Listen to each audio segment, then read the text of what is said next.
창립 40주년을 맞이하는 원당 반석교회 지나온 날들을 더듬어 보는 영상을 보면서 참 하나님의 은혜가 우리 교회에 너무나 컸구나 하는 것을 느끼게 됩니다. 돌이켜보면 이 교회가 처음 시작할 때 조그만 비늘하우스 같은 닭장에서 이 교회가 시작이 됐는데 이렇게 40주년을 맞이할 때까지 하나님은 이 교회를 복 주시고 은혜를 베풀어 주셨습니다.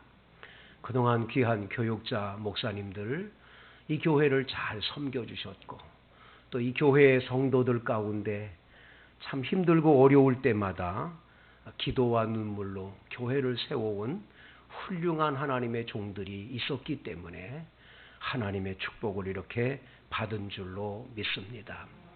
장로교회 창시자인 요한 칼빈은 그의 기독교 강요라는 책 속에서 교회란 성도의 어머니라고 표현을 합니다.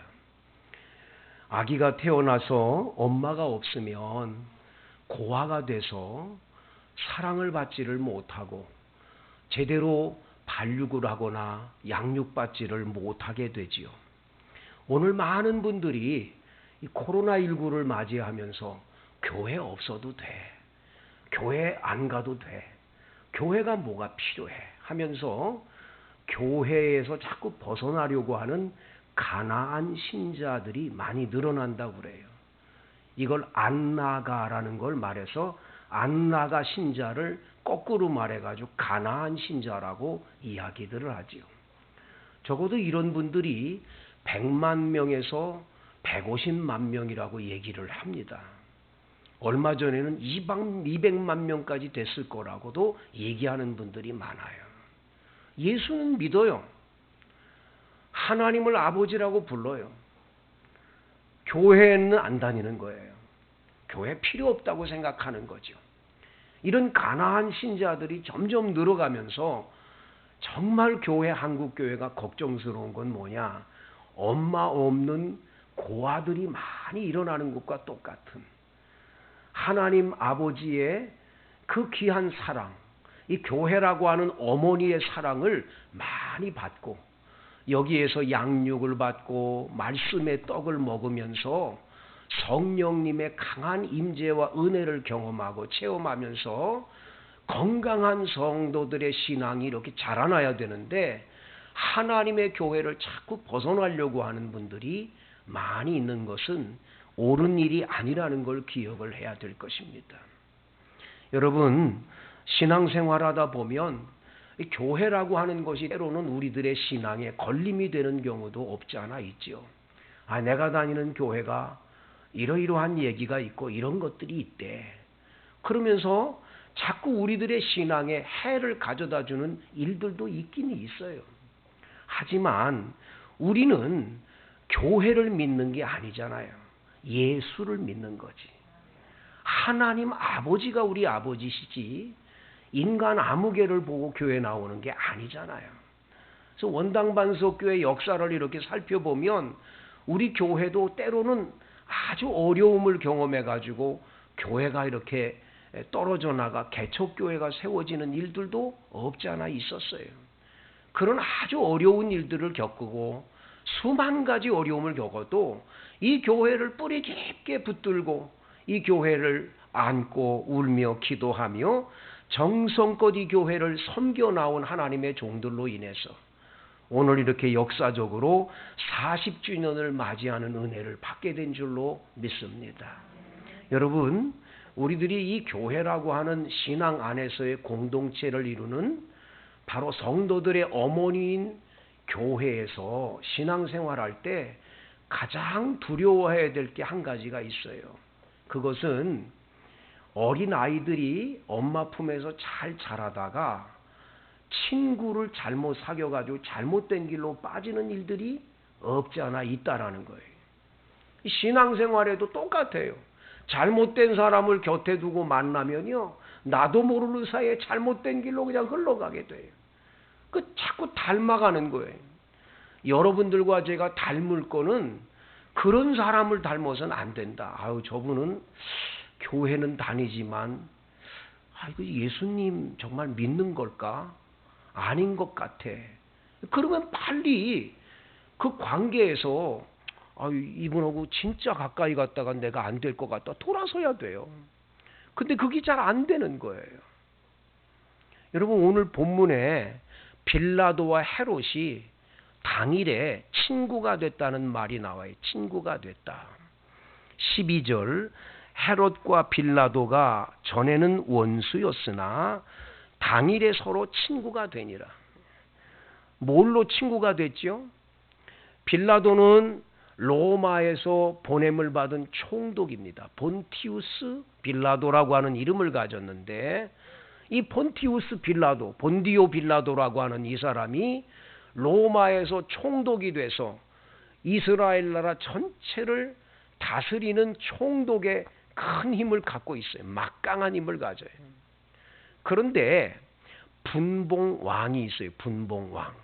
이 지역을 이렇게 나눠가지고 요 지역은 네가 왕으로 일해라 하고 로마 황제가 허락한 왕이에요.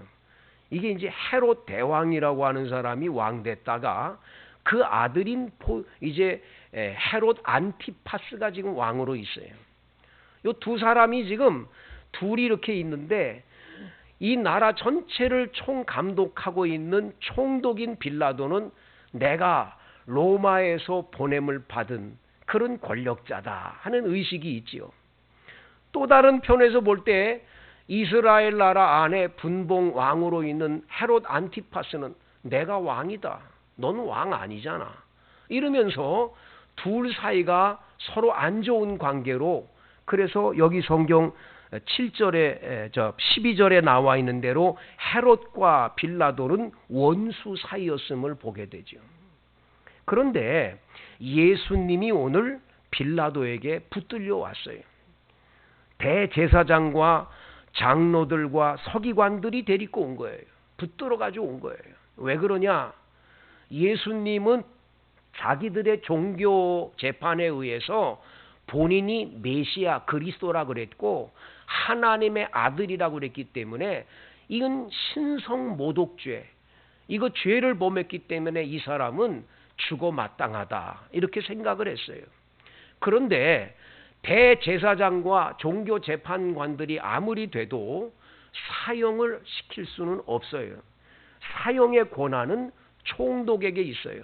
그 빌라도에게 데리고 와서 이 사람이 범죄한 사실이 있으니 이 사람을 죽여주세요, 사형 언도를 내려주세요 하고 부탁하지 않을 수가 없는 거지요. 데리고 와서 예수님을 이제 고발합니다. 2절, 고발하여 이르되 우리가 이 사람을 보매 우리 백성을 미혹하고 가이사에게 세금 바치는 것을 금하며 자칭 왕 그리스도라 하도이다. 이렇게 이제 예수님의 죄명을 거론을 하는 거지요. 여러분, 자신들이 지금 예수를 죽이려는 건 왜 그랬지요? 종교적으로 예수님이 그리스도 메시아라고 그러고 본인이 하나님의 아들이라고 그러니까 신성모독죄로 죽어야 된다고 그랬는데, 빌라도 앞에 가서는 그런 것 가지고는 죽일 죄가 없으니까, 그거 가지고는 안 되니까 죄를 덮어 씌우는데 가이사 황제에게 세금 바치지 말라고 선동했다고. 그리고 자칭 왕이라고 그랬다고. 로마 황제를 버리고 자기가 왕 된다고 지금 얘기를 했다고. 이렇게 예수님을 아주 자신들의 그 목적을 이루기 위해서 이렇게 죄를 덮어 씌워 지금 이렇게 고소를 한 거죠. 빌라도가 예수님께 묻습니다. 네가 유대인의 왕이냐? 대답합니다. 예수님이 네 말이 옳도다. 예수님 왕이죠. 왕이라는 말씀을 분명히 하세요. 그러니까 본디오 빌라도가 대제사장들과 무리에게 말합니다. 내가 보니 이 사람에게는 죄가 없도다. 뭐 죄 없는데 뭐 무죄 방면시키겠다. 그랬더니 무리가 더욱 강하게 말합니다. 막 소요가 일어나듯이 말합니다. 온 유대에서 저가 가르치기를 갈릴리로부터 시작해서 여기까지 와서 백성들을 지금 소동하는데, 만약 이 사람 그냥 놔두면 사람들이 전부 다 소동이 일어나가지고 로마를 정복할 거예요. 그래도 괜찮습니까? 하고 황지 총독인 빌라도에게 으름장을 놓는 거죠. 그런데 이 말을 들은 빌라도가 갈릴리에서부터 왔다고 하는 말을 듣니까 이 사람이 갈릴리 사람이야? 그렇다면 갈릴리 지역의 분봉왕인 헤롯에게 보내면 되겠구나. 골치 아픈 일 없겠구나. 자신이 아무리 봐도 이 사람은 죄인이 아니니까 무죄방면해야 마땅한데 이놈들이 자꾸 소요를 일으킬 것 같으니까 아예 골치 아픈 것 피하자 해가지고는 이 헤롯에게 보낸 거예요. 헤롯은 예수님을 보고 매우 기뻐했습니다. 왜냐하면 예수님의 소문을 들었는데 예수님은 이적과 기적을 많이 행해서 앞을 못 보는 소경의 눈을 뜨게 하고 문둥병자의 병을 고치고 그리고 죽은 자도 살렸다고 하는 기적의 이 주인공이 자기 앞에 온 거예요.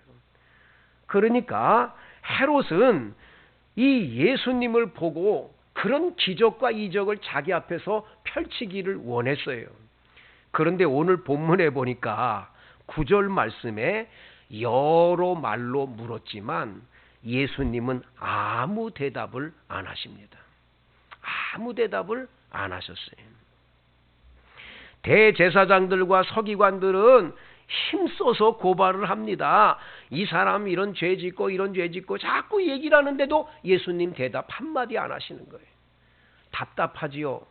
그러니까 헤롯이 군인들과 함께 예수를 업신여기고 희롱하고 예수님에게 빛난 옷을 입혀서 빌라도에게 도로 돌려보내는 거예요.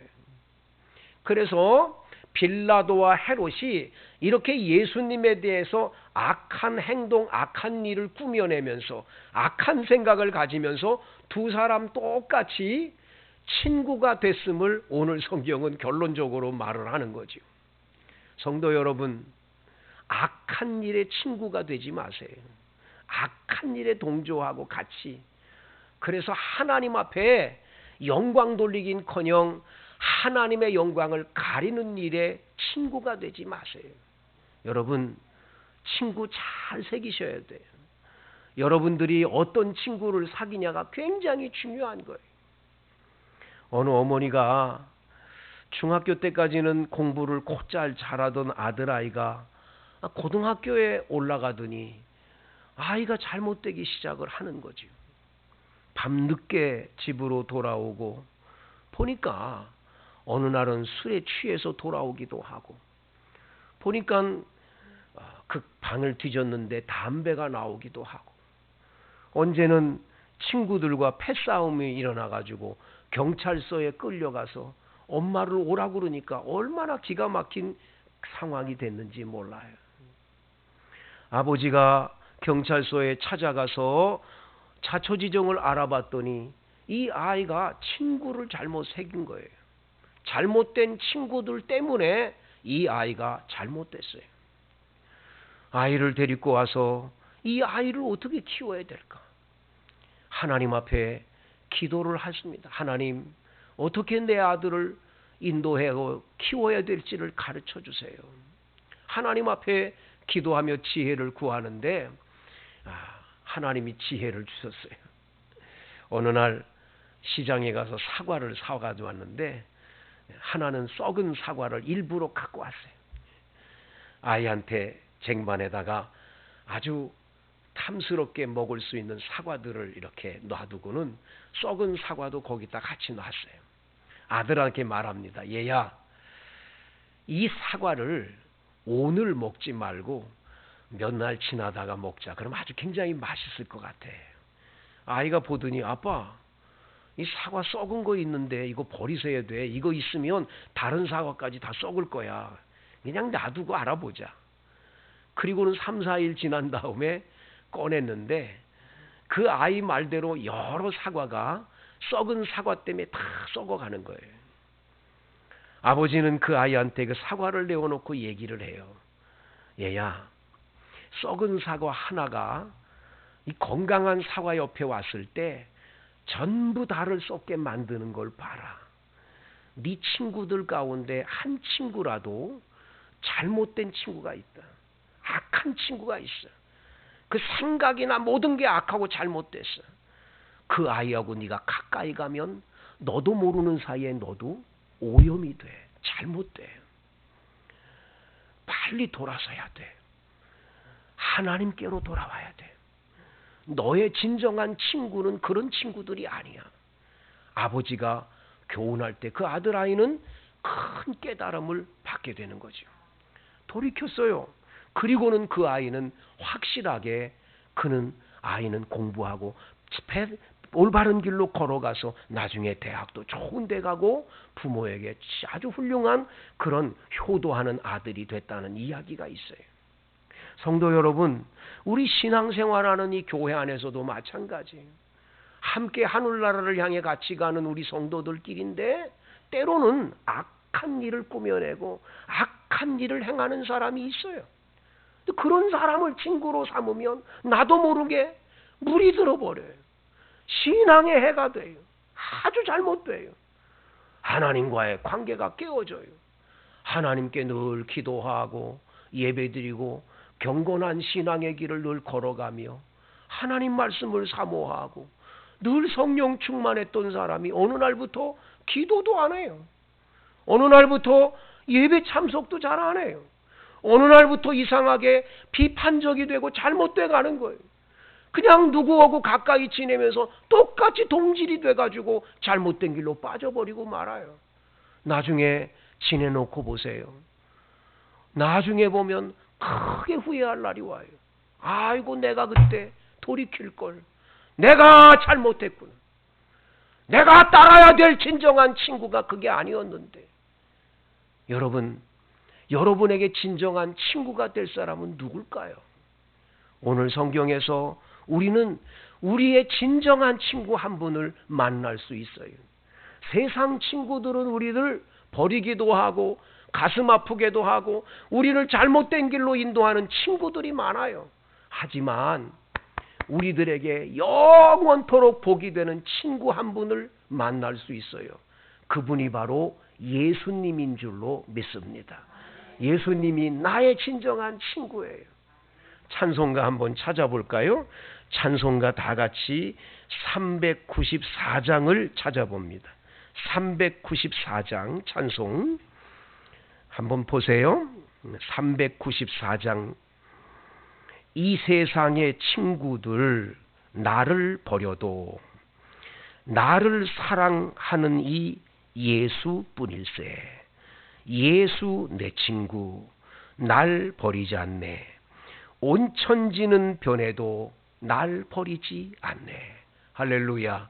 여러분, 이 세상의 친구들은 나를 버려요. 다 버릴 때가 와요. 이 세상 친구들 가운데 친구라 이름했는데 그 친구가 상처 주는 일도 굉장히 많아요. 섭섭한 일 많지요. 그렇지만 예수님만은, 우리를 사랑하시는 예수님만은 영원토록 변치 않습니다.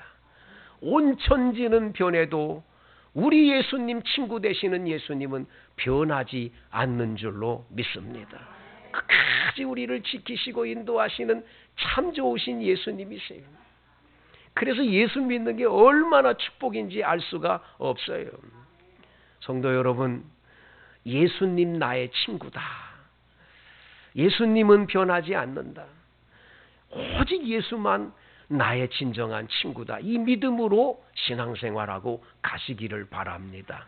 2절을 보세요. 검은 구름 덮이고 광풍 일어나 광풍 일어도 예수 나의 힘되니 겁낼 것 없네. 예수 내 친구 날 버리지 않네. 온 천지는 변해도 날 버리지 않네. 여러분, 광풍이 밀려올 때가 있어요. 검은 구름이 밀려올 때가 있어요. 우리 인생에는 어려움의 검은 구름 파도가 밀려올 때가 반드시 있어요. 내가 어찌 그것을 해결할 길이 없는 어려움이 반드시 올 때가 있어요. 하지만 변치 않고 늘 내 곁에서 나와 함께 계시는 친구 되시는 예수님이 계세요. 그분은 나에게 힘을 주십니다. 용기를 주십니다.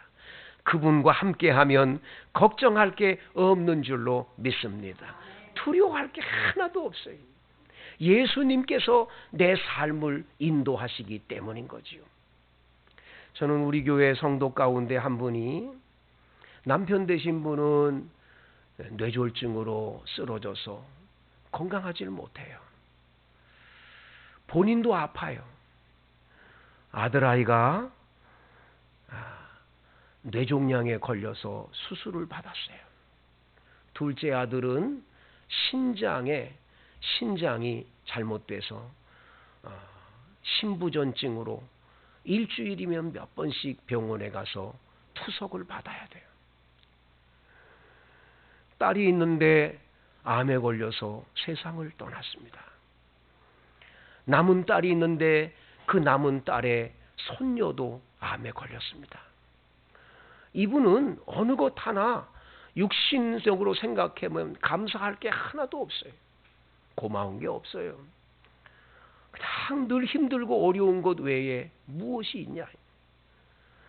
그래서 주일날마다 만나면 어렵지요, 힘드시지요, 제가 그렇게 말씀드립니다. 그때마다 그분의 대답은 한결같아요. 아니요, 목사님, 이번 주에도 그렇게 기도를 하는데 주님께서 저에게 I love you, 나 너 사랑한다고 예수님이 오셔서 그렇게 말씀해 주시는데 얼마나 고마운지 모른다고. 어렵고 힘든 그 과정을 예수님 친구 삼고 예수와 함께 사니까 그 모든 어려움들을 견뎌내고 이거 가시는 거예요. 우리 교인들 가운데 그런 분들이 많아요. 본인도 암에 걸렸고 아내 되신 분은 뇌졸중으로 쓰러져서 정말 어려운데, 본인이 어려운데도 남편이 와서 아내를 그렇게 돌보시면서 예배당 나오는 그런 남자 우리 주분이 계세요. 그런 어려움들을 겪으면서도 그 모든 어려움들을 견뎌낼 수 있는 것은 영원한 나의 친구 예수님이 계시기 때문인 거죠. 예수님이 나의 힘이 되시고 나와 함께 하시니까 검은 구름 높여도 이겨낼 힘이 있게 된 줄로 믿습니다. 3절 보세요. 괴로운 일 당해도 낙심 말아라. 영원하신 주 능력 나를 붙드네. 예수 내 친구 날 버리지 않네. 온 천지는 변해도 날 버리지 않네. 여러분, 괴로운 일이 없는 사람이 누가 있어요? 한번 물어보세요. 다 똑같아요. 어느 누구도 괴로운 일 없는 분 없어요. 한 가지씩이라도 어렵고 힘든 일은 누구나 다 있어요. 그런데 낙심하지 않는 것은 우리와 늘 함께 계시는 예수님이 계시기 때문인 거죠. 인천 제1교회를 담임하시던 한 목사님이 그런 얘기를 해요. 그 교회 다니는 성도님 한 분이 계신데 남편이 잘못된 사고로 세상을 떠났어요. 이분이 할 수 있는 건 미나리를 이렇게 뜯어다가 미나리를 파는 일을 시장에서 하는 거예요. 근데 어느 날 미나리가 하나도 팔리질 않았어요. 그래서 쌀을 한 봉지라도 사가지고 와서 아들아이한테 밥을 줘야 되는데 쌀 살 돈이 없는 거예요.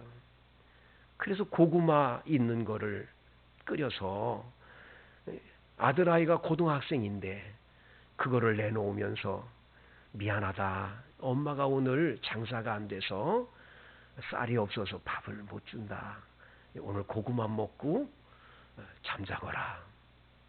이 고등학교 다니는 아이는 그 고구마를 먹으면서 가슴에 마음속에 다짐을 해요.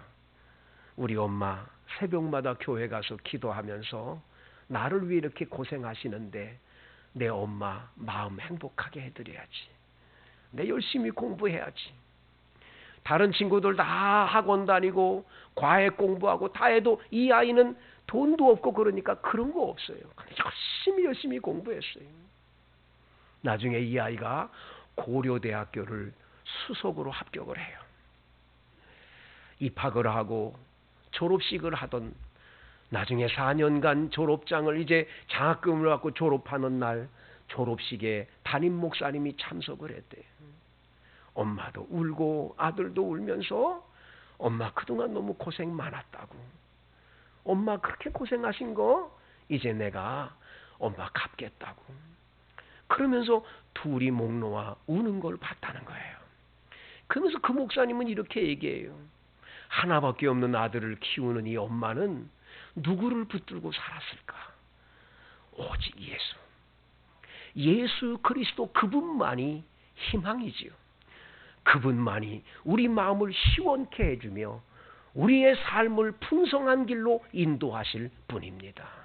성도 여러분, 창립 40주년을 맞이하는 오늘 여러분에게 종교개혁이 일어나기를 원합니다.